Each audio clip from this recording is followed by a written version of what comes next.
until a stranger came to dine with them one last time. Imagine this: a grieving family sits in silence. Before them, their loved one lies cold, still and lifeless.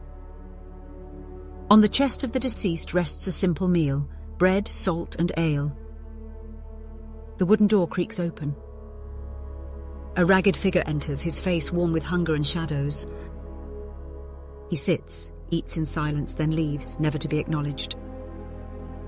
This man is a sin eater, and his job? To consume the sins of the dead.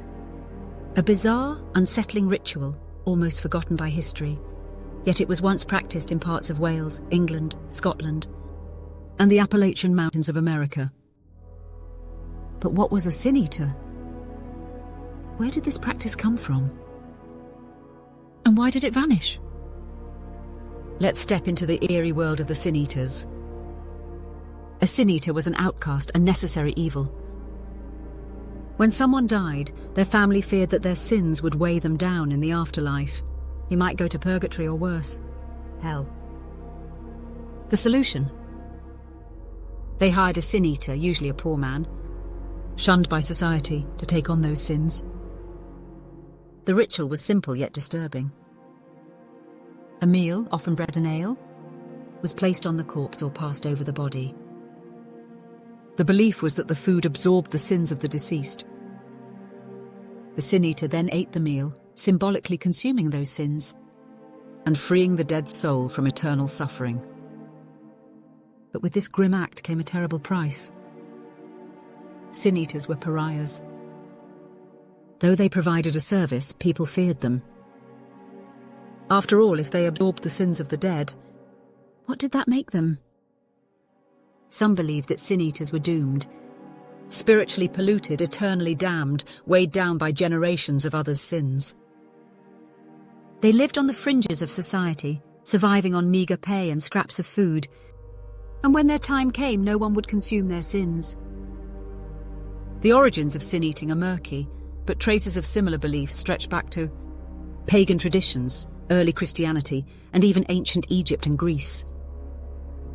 In many cultures, ritual scapegoats existed. People or animals burdened with sin before being cast out or sacrificed. The idea of transferring sin wasn't new, but the sin eater took it to a personal, unsettling level.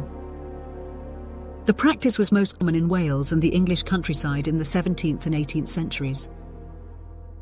However, it later travelled to America, particularly Appalachia, where some claim it persisted into the early 20th century. By the 19th century, sin-eating was dying out. The rise of organised religion condemned it as heresy, branding it a superstition rather than a sacred duty. Churches took a stronger role in last rites and funerals, leaving less room for folk traditions. And as societies modernised, the fear of sin and purgatory faded, along with the need for a human scapegoat.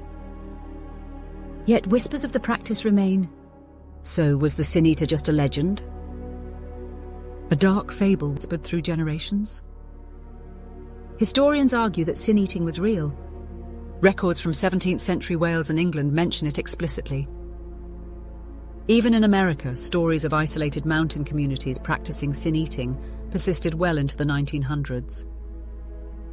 One of the last known sin eaters was Richard Munslow, a man from Shropshire, England, who died in 1906. He was unusual. Unlike most sin eaters, he wasn't poor, but rather a respected landowner. Some say he took on the role as a kindness rather than out of desperation. The eerie tale of the sin eater hasn't vanished entirely. It lives on in literature, films, and even video games. The concept has inspired horror movies like The Order, 2003, and novels like The Sin Eater's Confession by Ilsa J. Bick. Even the TV show Doctor Who referenced sin eating in a chilling episode. As did an even more chilling story appeared on Rod Serling's Night Gallery. The Sin Eater is a symbol of guilt, redemption, and forgotten folklore, a reminder of humanity's deep fear of what happens after death. The Sin Eater is gone now, but the echoes of the practice remain. Was it an act of mercy? A dark superstition? Or a necessary evil? Perhaps the real question is, if you died tonight, would you want a sin eater? Thanks for watching. If you enjoyed this eerie journey into forgotten history, don't forget to like, subscribe, and hit the notification bell for more dark folklore and horror history. Have you ever heard of sin eating before? Let me know in the comments below. See you in the next video, if you dare.